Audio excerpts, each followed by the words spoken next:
Hello and welcome. In this discussion for UPSC mains contemporary issue, we'll be discussing about the cryogenic engines of India. This particular topic is important for UPSC mains GS paper 3 science and technology as well as for UPSC PT. This particular topic is in contemporary issues. We'd say that it is there in current affairs owing to the semi-cryogenic SCE 200 engine which has been recently tested by ISRO and also has been there because of use of cryogenic technologies in GSLV MK3 vehicles also. So cryogenic or the cryogenic engines become important aspect for the UPSC mains as well. In this particular video, we'd be discussing about the basic understanding of cryogenics, the basic understanding of cryogenic engines, the basic design of the cryogenic engine of GSLV MK1 and MK2, the basic design of cryogenic engine of GSLV MK3 and the recently inducted semi-cryogenic engine 200 which has been tested by ISRO, and how ISRO would be developing more and more cryogenic engines in future for the next generation launch vehicle systems or the unified launch vehicle systems also. So understanding cryogenics, when we say cryogenics is the study of behavior of materials when they are being kept at extremely low temperature, which is near about minus 150 degrees centigrade. In precise understanding, whenever we say cryogenic, whenever materials they are being kept at temperature ranges minus 20 degrees centigrade and below, they are being taken up as the cryo materials or the cryo ranges of the temperature. Now below minus 20 degrees centigrade of the temperature, various ranges are being taken up where at minus 20 the medical equipments, the drugs, vaccines etc. are being stored. At minus 80 degrees centigrade liquid nitrogen is being kept, and at lower temperature ranges which is at minus 120, minus 150 various other materials are being stored and their behavior has been understood. So various materials they have been tested under these cryogenic ranges like helium, hydrogen, nitrogen, fluorine, argon, oxygen etc. They have been tested and they have been utilized for various purposes. Cryogenic in understanding or the cryogenic ranges they have been used for various purposes, like they are being used for medical devices and medical purposes, medical equipment also, for medical practices also, for life science and life science practices also, where materials or live microorganisms they can be stored at cryo ranges for longevity. It has also been used in nanomaterial sciences for development of the new materials, for the utility of the new materials also. The cryogenic ranges have been utilized. It is precisely being used in fuels, or generation of cryofuels has been one of the important aspect for the development of new generation of the fuels also. And in this range, in these ranges, liquid hydrogen has been exhaustively used to be exhaustively tested to be used for various cryofuels also. In general understanding, whenever we say for a particular fuel, if a particular fuel is in a gaseous state, it's been cooled down, it gets converted into a liquid, it gets cooled down, gets converted into a solid. For various fuels which are gaseous and which are cost effective, efficient also, like the fuels like hydrogen, if they are being kept at gaseous state, we require a larger container to carry these type of the fuels. Whenever we cool down these materials, say hydrogen is being cooled to a temperature range of minus 253 degrees centigrade, it gets converted into a liquid hydrogen. Obviously 1 kg of the liquid hydrogen would require lesser amount of the space, would be more denser and compared to the gaseous hydrogen also. So in this way the cryofuels becomes important because we can carry efficient fuels, more quantity of the efficient fuels. Specifically in case of space sciences, this becomes important to carry more and more fuel to reach up to longer distances, to get more and more upthrust from the fuel also. So if larger quantity of the fuel is being stored in the container, we can carry more payload to longer distances using launch vehicle systems also, or the rockets also. So it becomes an important aspect over here, or the cryofuel becomes important for various purposes in launch vehicle systems, and that's why the cryogenic engines have also become very important. Similarly, cryofuels or the cryomaterials, they have also been tested for various missile technologies as well. Various cruise missiles across the globe, they have been using the cryofuels specifically for longer distances, for a greater payload also. So cryogenics becomes important over here, or the cryofuel become important over here. When we understand these type of the engines, or the cryogenic based engine, then cryogenic fuel based engine is a simple engine, is a simple design where we have two different things coming into that particular engine. One is a cryofuel, another one is an oxidizer. In general understanding, whenever we say cryofuel, cryofuels are of two types. One, which are ignitable. Second ones are those which are non-ignitable. Non-ignitable are those which requires an effort, or which requires an additional aspect or additional mechanism to burn such type of the fuel. There are certain those which are combustible or ignitable, like liquid hydrogen, methane, kerosene, etc., or rocket propellant, etc. They can be ignited very easily, provided if there is some amount of oxygen which is present. Now whenever we utilize such type of the fuel, that is the cryofuel, and it has to be sent into a launch vehicle system, into outer spaces where we have less amount of the oxygen, the ignitation of such type of the fuel, or we can say spontaneous ignitation of such type of the fuels, would not be very easy. Then in that case, the oxidizer comes into this particular place. So the cryogenic engine is based on two basic propellants. Number one is fuel, another one is oxidizer, which is mostly liquid hydrogen, which is mostly liquid oxygen. So whenever we say a cryogenic engine or a cryogenic rocket engine, a simple design cryogenic engine, which maybe would look like something like this, will have two basic propellants. One is the liquid cryofuel, in this case if we say liquid hydrogen, and another one is an oxidizer which is liquid oxygen. These two are kept in two separate containers. They are being pumped into the engine system, and based on the ignitation, such type of the fuels are constantly burnt, a constant upthrust is being gained, and such type of the rocket fuels, or such type of the rocket engines, can burn for a longer duration compared to the liquid or the solid busters also, of liquid and solid engines also, and they can carry more amount of the payload, and they can go longer distances, which becomes the significance of such type of the engine. So it is a simple engine, a simple design, and a simple,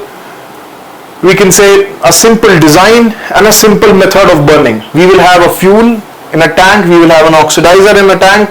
This fuel and oxidizer, they are being mixed, charged, burnt, and upthrust is being created. And rockets or the launch vehicle systems, they are working on the third law of motion. That is, if the upthrust goes down, there would be an upthrust, there would be an upward motion which is being created, and more upthrust, faster is the motion, longer is the distance which is being covered. That's how these cryogenic engines, they function. So in a cryogenic engine, if we understand, there are major type of the components. There would be a combustion chamber, the chamber where the fuel is being burnt. There could be pyrotechnic igniters, those which can ignite the fuel system. The fuel injector, which injects the fuel from the tank. There could be fuel pumps, or the turbo pumps, which brings in the fuel from the tanks. There could be a gas turbine which helps to run these pumps.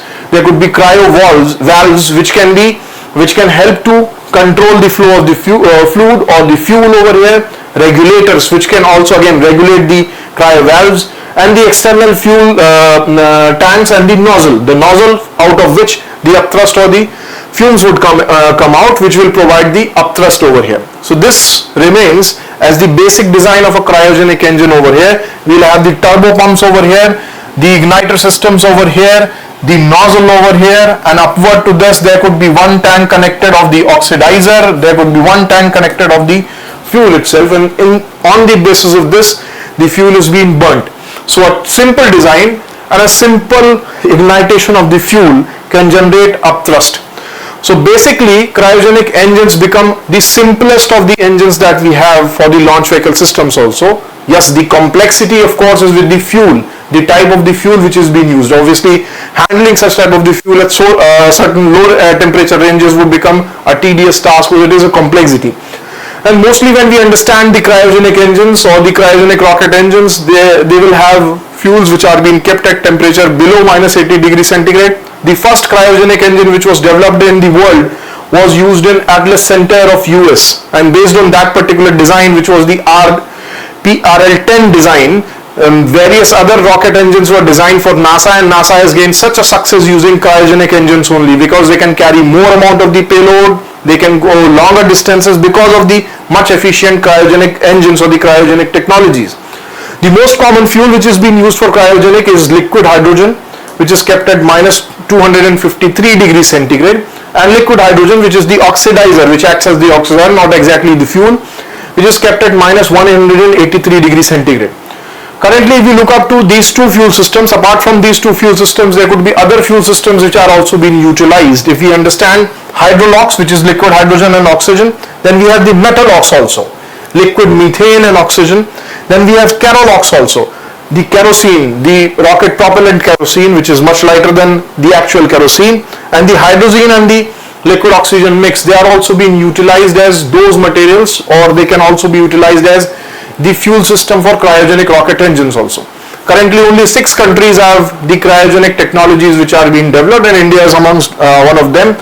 Of course, US, Russia, Japan, India, France and China are those countries which have the workable cryogenic engines right now.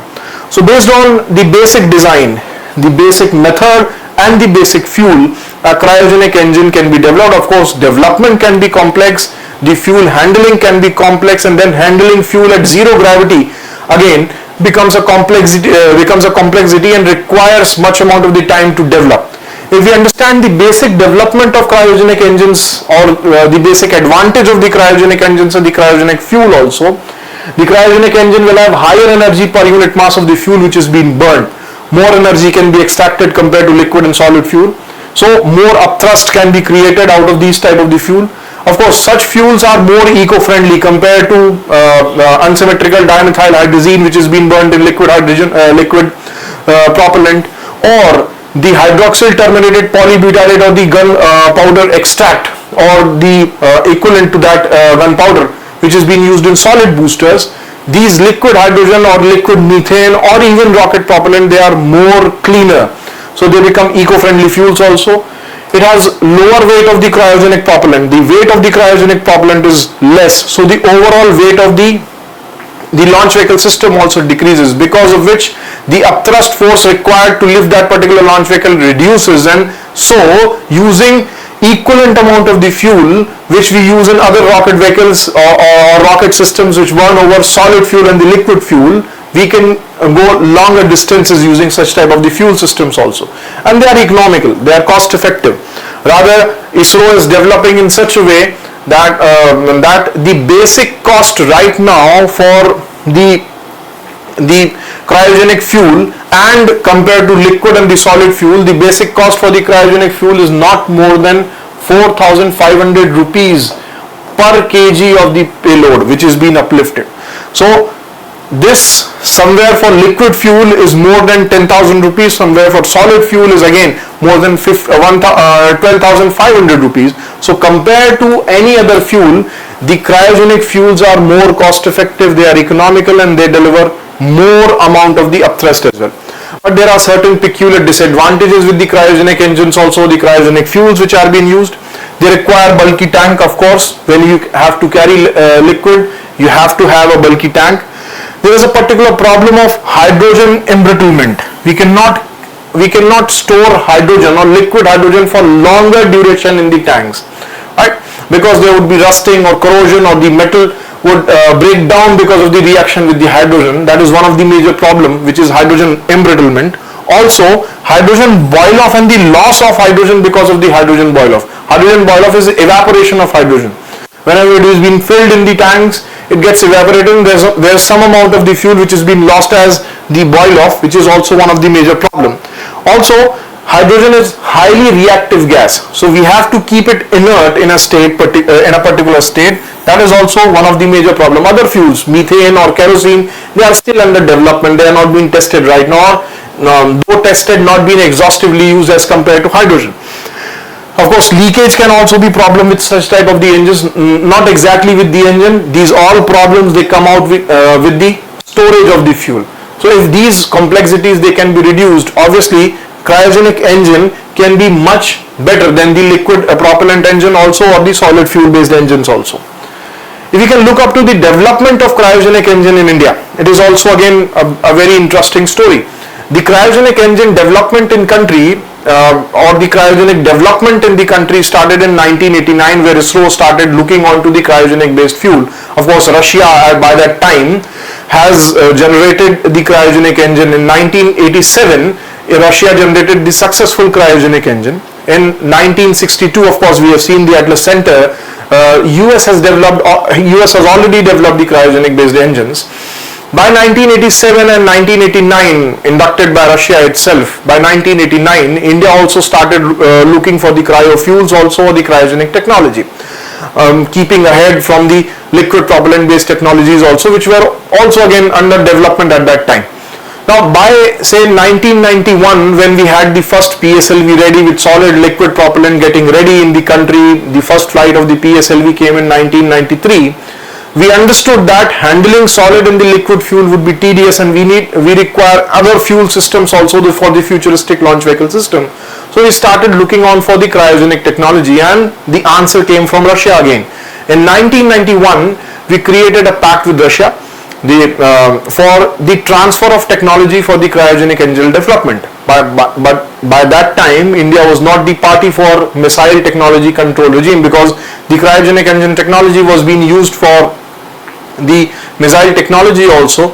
So West never wanted India to invest in such type of the technologies also, or it never wanted Russia to transfer such type of the technologies. So by 1993 and 94, the basic deal got into troubles. We were not getting the technology. But then by 1995, we cracked a deal with Russia to transfer 5 engines, not the technology, transfer 5 engines, and then by 1996 we started the indigenous development of the cryogenic engine technology. And that's how from 1998 and 1999 we started getting the Russian made cryogenic engines, which were the KVD-1 engines. The KVD-1 cryogenic engines, 5 of them were to be brought into India, and based on this KVD engine, which was a 12-ton engine, 12-ton we say this, for the upthrust which it can produce. It was CE12, 12 CE would cryogenic engine 12 would indicate the amount of upthrust that it can generate, the 12-ton, or it could be equivalent to 120 kilonewtons of the force of the upthrust which can be generated out of this particular engine. So started using such type of the engine, which is the CE12 engine, so the KVD-1 engines, and we had the GSLV MK1 ready as a vehicle. And by between 2001 and 2005, we exhaustively used KVD-1 engines. 4 of these 5 flights, they were successful. Then we had a particular failure also. Then we started indigenously developing our cryogenic engines also. By 2005 and 2006, the indigenous development of the engine started, which was CE 7.5 engine that we were developing over the KVD designs only. The CE 1-2 design only, we were developing CE 7.5. Now over here 7.5 would mean the 7.5 tons of the upthrust that can be created, or the force that is being generated for the rocket system itself. The CE 7.5 seen various failures initially in 2005, in 2007, 2009. The basic engine was not functioning. In 2010 also the CE 7.5 never functioned, and we have various failures also. Only in 2014 we achieved success with CE 7.5, and that's how GSLV MK2 launch vehicle system started for India, which was indigenously developed. GSLV MK1 was the cryogenic upper stage with Russian systems. GSLV MK2 was the cryogenic upper stage, which was indigenously developed by liquid propulsion system of ISRO and was utilized over here. So the first engine, which was the CE 7.5 engine, the indigenously developed CE 7.5 engine, came into being and started serving for the country. And post that, since 2014, GSLV Mk2 has taken 6 major flights, major ones, where it has delivered the heavier payloads directly into the geosynchronous transfer orbits also, in the geostationary transfer orbits also. So this particular engine, which is the CE 7.5 engine, being developed and being utilized over here in the GSLV Mk2, is a kind of engine which is regeneratively cooled engine, has variable thrust generation, and a stage combustion rocket engine. We will discuss about what do we mean by these terms, which is regeneratively cooled and variable thrust engines. Particularly, the basic operating cycle is stage combustion. The basic fuel which is being used in this engine is liquid oxygen and liquid hydrogen mix. Liquid oxygen obviously the oxidizer, liquid hydrogen being the fuel. The upthrust which can be produced is 73.55 kilonewton, which is approximately 7.3 tons to 8.2 tons. The average comes out to be 7.5 tons during the delivery. Because in the vacuum on the earth surface and above into the space, the upthrust might vary, so it becomes a variable thrust also, right? The basic burn time for this particular engine is 720 seconds. It can burn for longer durations compared to the liquid propellant engines also, the solid propellant engines also, so it can produce upthrust for longer period, longer distances can be achieved out of it. Right? The basic propellant mass which is being used is 12,800 kgs of the propellant which was being used with this particular engine. Now, understanding the basic design of this particular engine, it is a stage combustion engine, or it is a regeneratively cool engine, or it is a variable thrust. We have seen why it is a variable thrust, because at different stages it can produce variable thrust also. What do we mean by this stage combustion engine?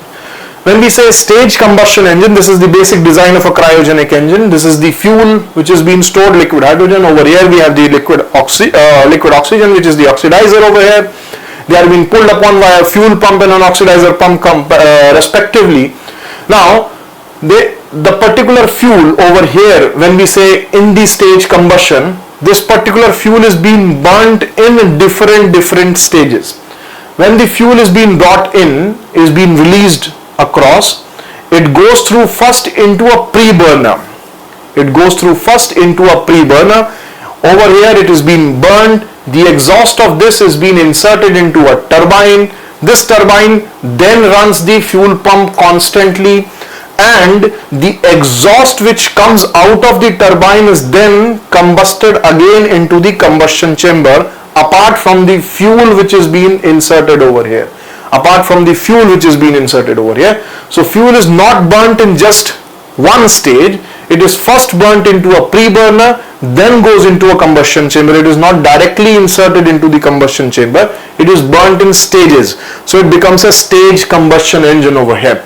Now the second thing, the regenerative cooling method, is that before insertion of the fuel into the turbine or into the pre-burner, this fuel goes across, is being coiled across the engine nozzle, where it takes up the heat of the engine nozzle also, reduces the temperature of the engine nozzle and gets heated up also for burning. So it becomes a regenerative cooling method, and then is being burnt. This is a simple design. It is an efficient design. None of the fuel is being wasted over here. The complete fuel is being constantly burnt over here. Although the overall mechanism of this particular engine development is complex compared to other type of the engine, which are the gas generator based engines. This stage combustion based engine is complex in its working, in its development, because different parts, they are being assembled, they are being developed differently and then assembled, and before basic ignition there are many tests which are to be taken up for different parts to function all together. And that's why this CE 7.5 initially failed also, because sometimes the pre-burner didn't ignited, sometimes the fuel pumps didn't ignite, and there was a complete failure of the rocket system, the GSLV Mk2 in 2007 and 2009, 2010 itself. Right. So it is a complex design, but there are certain advantages out of the stage combustion engine. It burns almost all of the fuel, so it is cost effective, fuel efficient also. It has the ability to operate at high chamber pressure also, because the pressure which is being taken up is double, because if the turbine runs at a faster rate, the pressure of the exhaust which is being given into combustion chamber increases, then it also increases and decreases. So though it becomes throttleable, but then constant pressure changes of the fuel which is being inserted into the combustion chamber also becomes a complexity over here. It is reusable, of course, that is one of the major advantage. But the production cost of this type of the engine, which is the CE 7.5 or the stage combustion engine, is much more higher compared to the other type of the cryogenic engine also. So it was not, although we desired to have cryogenic technology, it was not as equivalent to the GYDE-1 engine that we got from Russia, but we had the indigenous technology which was being developed and we could have utilized this thing. But later on, we wanted much heavier engine also. We wanted a cryogenic engine with more upthrust. So we started developing CE20, which is the 20-ton cryogenic engine and which is being utilized in the GSLV Mk3 or LVM3, the fat boy, the most efficient launch vehicle system of the country, GSLV Mach 3. The CE20 cryogenic engine 2020 would mean 20 tons of the upthrust which is being gained, or equivalent to this is the 200 kilonewton of the upthrust which can be gained out of this particular engine itself. It had the upper stage cryogenic engine, the GSLV Mk3, which is a solid, liquid and cryogenic based system. The upper stage is cryogenic over here. This particular engine, the CE20, is indigenously developed. This design has been indigenously developed. This is different from CE 7.5 because CE 7.5 is somewhere it is a stage combustion engine. Over here, the CE 20 of GSLV Mk3 is something which is a gas generator cycle based engine. This is different from what we have in CE 7.5. It is gas generator based and regeneratively cooled engine also. The basic fuel is same, just like 7.5. We have liquid hydrogen, then we have 180 to 220 kilonewtons of the upthrust which can be generated. So again, variable upthrust, right? 600 to 800 seconds of the burn time. Over there we had the 720 seconds of the burn time. This can be increased or decreased depending upon the upthrust which is being gained over here. The propellant mass is same for this engine, which is 12,800 kgs of the propellant which is being carried using this particular engine, the CE20.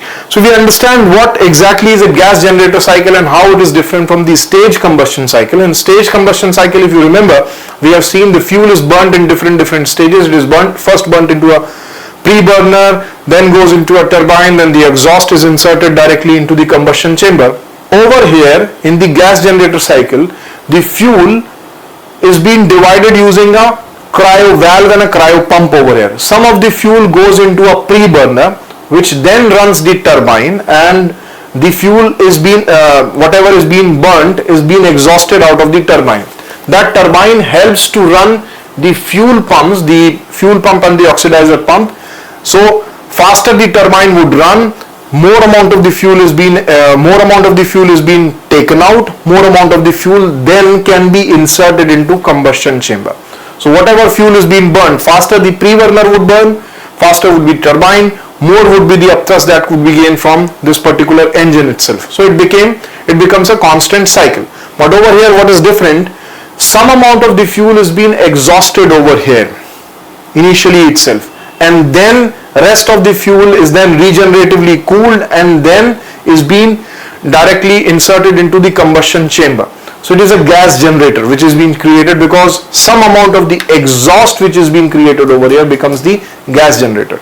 It is also a kind of open cycle for the fuel burning. Over there that was a closed cycle because nothing came out of except the exhaust nozzle. Right? Over here two different exhausts come out. One come out of before the engine itself. So it is an open cycle which is being created. It is a simple cycle. The basic design is simple. Just simple materials are being required. They are being assembled at once and testing is also being done at once. So it is different from stage combustion because it gets easily assembled also. Although it can produce more amount of the upthrust, but it is not as fuel efficient as CE 7.5 engine of GSLV Mk2 because some amount of the fuel is being exhausted over here. Some amount of the fuel is lost over here. The basic advantage is does not require to inject the exhaust into the combustion chamber. So the basic pressure problems that we had in the GSLV Mk2 engine, which was CE 7.5, that was coming from turbine and then goes into the combustion chamber. Over here, the fuel directly goes into the combustion chamber. So the reverse pressure problems are not being seen, which is important. It is a simple design and simple pumping method also. It is less expensive and lighter than the CE 7.5 engine also, and it is regeneratively cooled also, right? So it has a flexibility, although the basic disadvantage with such type of the fuel system or such type of the engine, which is CE 20 engines of GSLV Mk2, is that it is less cost effective or less fuel efficient, because some amount of the fuel is being burnt outside the basic combustion chamber also. But then too, it produces more amount of the upthrust for the launch vehicle system. Now, these are the basic two. The CE 7.5, which is being used in GSLV Mk2, is one engine. CE 20 is the another engine which is being utilized in GSLV Mk3. Now, what else the ISRO is currently doing, or what else the ISRO is currently developing for the cryogenic engines? So we have two major things where ISRO is working. Number one is CE 20 has become the standard cryogenic engine which they would be using. Now, clubbing more than one cryogenic engine together to create more amount of the upthrust. So to come up with an idea of CE 60 or CE 100 engine is something which is one idea which is being taken up by ISRO right now, where they can club 3 or 5 cryogenic engines together and would generate 60 or 100 tons of the upthrust which can be generated out of these engines. That would be around 600 to 1000 kilonewtons of the upthrust which can be generated out of those design. That is one idea which the ISRO is working upon. The second idea where the ISRO is working upon right now is the semi-cryogenic engine development. When we say semi-cryogenic engine, it is a kind of engine which is based upon certain different fuels, or mostly the fuels which are being used are either kerolox, or second one is methalox. Kerolox would be liquid kerosene, RP1, or the rocket propellant 1, or it could be liquid methane, methalox, right? Methane plus oxygen or kerosene plus oxygen. Based on these, a semi-cryogenic engine design is being created. Why it becomes a semi-cryogenic engine? Because in this type of the engine, the new design of the engine which is being created, kerolox or methalox, the kerosene is in liquid state already. It is at normal temperature. The oxygen, the gaseous state, is being converted into a liquefied state, keeping oxygen at low temperature, which is minus 180 degrees centigrade. So one of the two propellant, one is at cryogenic range, another one is at the normal range, so it becomes a semi-cryogenic. That's why this word semi-cryogenic has came, right? The basic semi-cryogenic engine, which is termed as SCE 200. Why this is semi-cryogenic? SCE 200 would be for the 200 ton of the upthrust that can be generated. That would be around 2000 kilonewton of the upthrust that can be generated. In this way, it would become the most efficient cryogenic technology based engine developed in India, right? And if they can be clubbed together, say if they are clubbed in 2, 3, 4, 5 clubs together, we can have 400, 600, 800 and so on and so forth tons of the upthrust which can be generated, and heavier lift launch vehicle systems can be developed based on the semi-cryogenic engine technology itself, right? Which would be used for next generation launch vehicle, which is NGLV, and also for reusable launch vehicle system, also for unified launch vehicle system which currently the ISRO is developing, which is ULV. The basic idea of SCE 200 came out from the Ukrainian design. In 2005, we had a discussion with the Ukraine to share certain imprints of the semi-cryogenic engine or the cryogenic engine based on kerolox. Only the designs were shared. By 2011, we started developing such type of the engine. In 2015, we had the basic engine design ready or the prototype ready. Then in 2018, we had the basic engine ready. We wanted to test that engine in the facilities which are being placed in Ukraine so that the exact understanding of the semi-cryogenic technologies can be generated. But then That didn't happen. We wanted to test it again in 2019. The initial tests were taken up in Ukraine in 2019. Post that, it didn't happen. In 2023 now, the SCE-200 has been taken up for the hotbed test, which is the ignition test, which has been taken up, and a burning test has been taken up for this particular engine itself. So this particular engine is based on the RD-810 engine systems, engine designs of Ukraine, which actually is being based on the RD-120 designs of Russia. These are semi-cryogenic engines which are being utilized, but it is completely developed and tested in India only. It would be based on Kerolox, that would be liquid oxygen and RP1 kerosene in an oxidizer-rich stage combustion cycle. The same which is being utilized in CE 7.5, the same technology would be used over here, which is the stage combustion technology, which would be kept. It is semi-cryogenic because liquid oxygen is stored at cryogenic, and the RP1 is at temperature above the cryogenic ranges. So that's why it is semi-cryogenic in nature.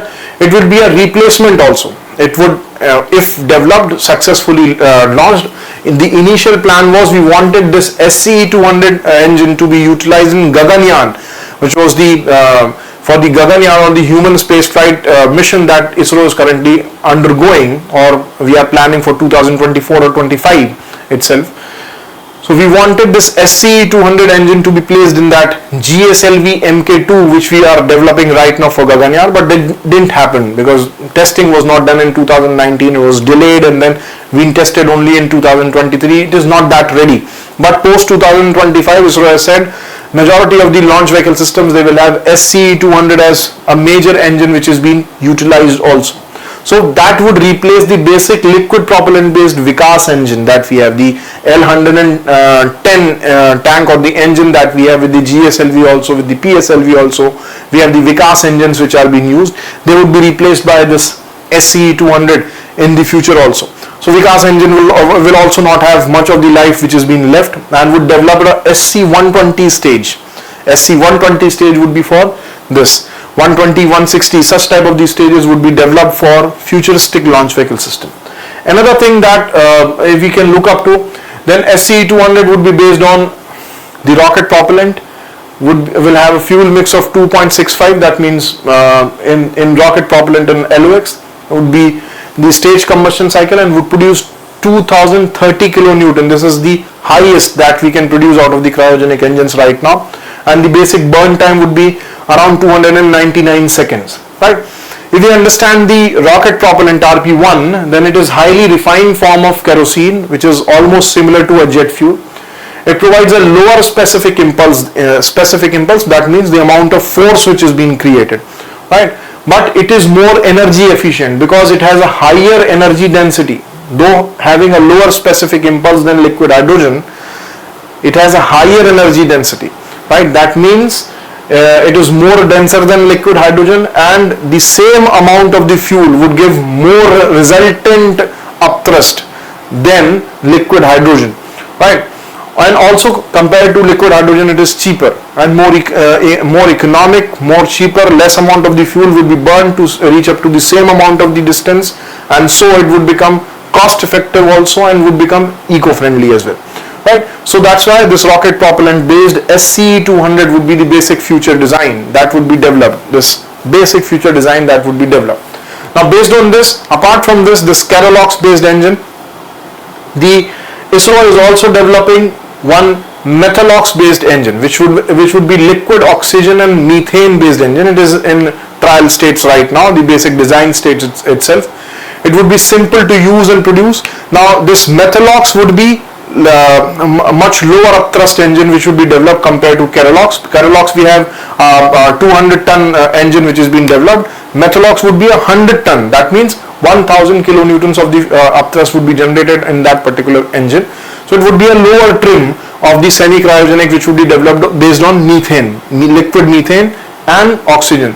Methalox based engine which will be simple to use and produce, will have restarting capability. That means it can be turned off and again turned on, will become a throttleable engine also. So throttling capacity. Will have electronic control systems which would be developed. will have radiation cooled divergent also, and safety reliabilities also, right, which can work over the stage combustion or the gas generator based cycle. These basic design are not being created right now. What would be the basic advantage? It will have 5 to 10 tons of the upthrust. That means 500 to 1000 kilonewtons of the upthrust force that can be generated out of it, and the basic run time would be near about 300 to 350 seconds for this particular fuel. It would be economic, environment friendly, cost effective, reusability can be generated. That would be developed by ISRO in future. That would again be a semi-cryogenic methane based engine which is being generated right now by ISRO, right? Now these semi-cryogenic engines and the cryogenic engines would become the future for ISRO, of course, for the futuristic launch vehicle systems, which is the unified launch vehicle system. The various designs they have been projected right now by ISRO would be developed. A unified launch vehicle system would replace the current generations of PSLV, GSLV and GSLV Mk3 also, and we will have a unified launch vehicle system. In the unified launch vehicle system, we will have the major core generated out of semi-cryogenic and cryogenic only, the major core, and then we can have the strap-on booster, the solid fuel-based strap-on boosters which can be generated.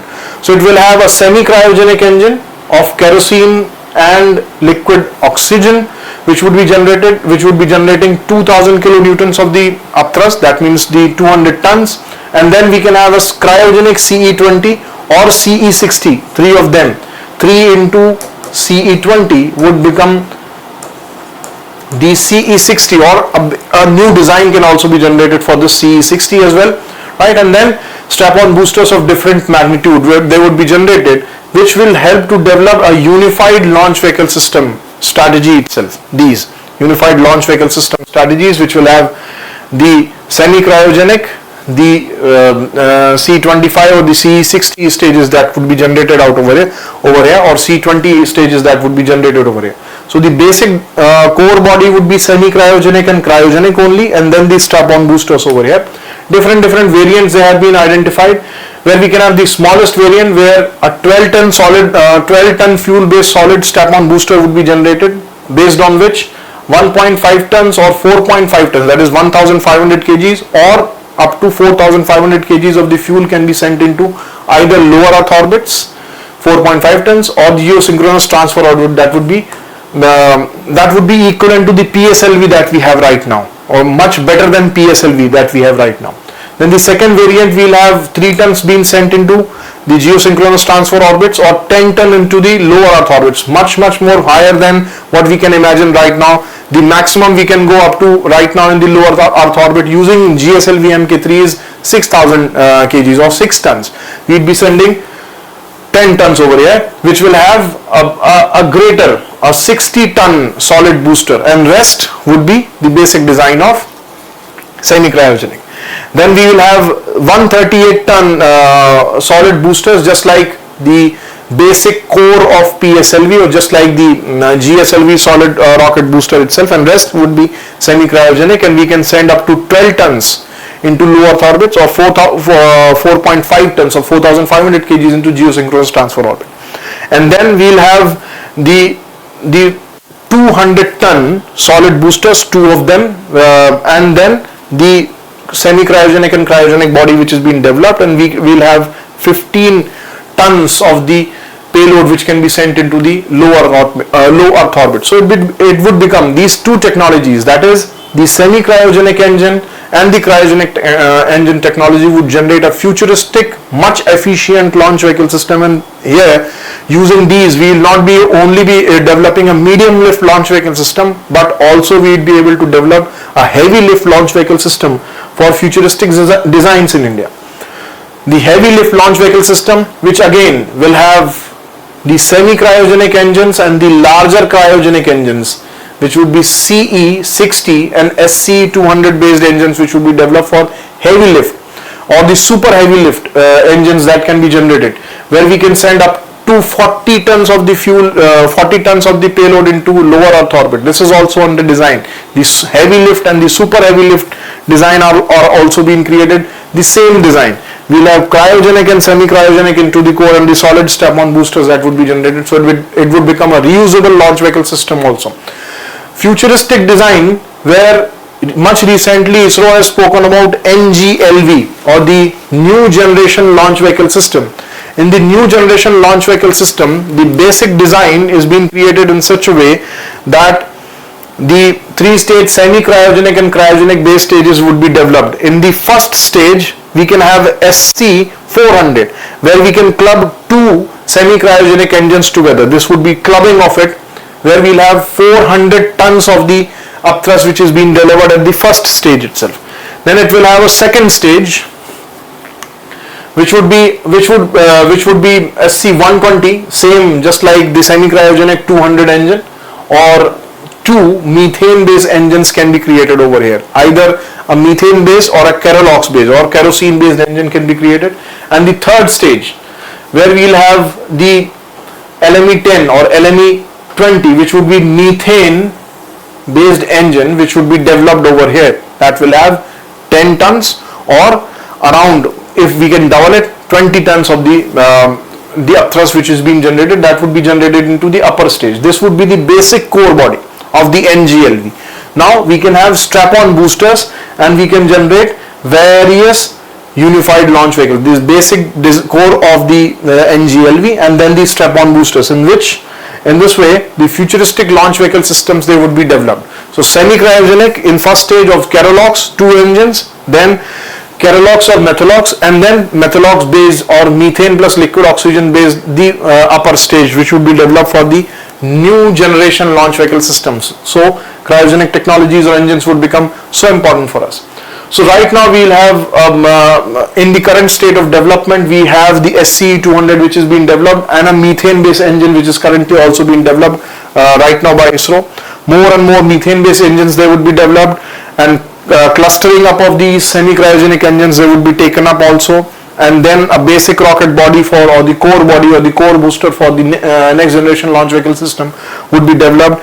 And this way a complete ADMIRE development program, ADMIRE development program, advanced missions and reusable experiment have been taken up right now, where we will have vertically launched and vertically landed rocket systems, which are also being developed, which would become the futuristic reusable launch vehicle systems also. The reusable launch vehicle system, where semi-cryogenic core would create the major thing, where the core can be brought again, and this could be used again and again, and then we can have the strap-on rocket boosters or the strap-on solid boosters to create more and more of the thrust. So the ADMIRE, which is advanced mission and reusable experiment, is also being developed currently based on such type of the technologies also. So, and this way the cryogenic technology would become the most important aspect in the futuristic launch vehicle system development in the country, based on the technologies that we have developed, be it be CE 7.5 of GSLV Mk2, or be it be GSLV CE20 of GSLV Mk3. These two engines, they have given us the technology, the confidence to use the technology also, and now we can utilize these technologies for futuristic development, where semi-cryogenic engines based on kerosene and oxygen, or semi-cryogenic engines based on methane and oxygen, and their combinations, clustering up of these engines and combinations using methane, methalox based engine and a kerolox based engine in futuristic launch vehicle system would be something that ISRO would be looking onto. So next generation launch vehicle system would be based on such technologies only. You can take up certain questions also based on this, practice your own questions based on the topic that we have seen. Number one is the basic question that can be asked based on the cryogenic engine technology, since SCE200 is there right now in the current affairs also. So the basic understanding of cryogenic engine and cryogenic technology can be asked over here, and how they are significant for ISRO.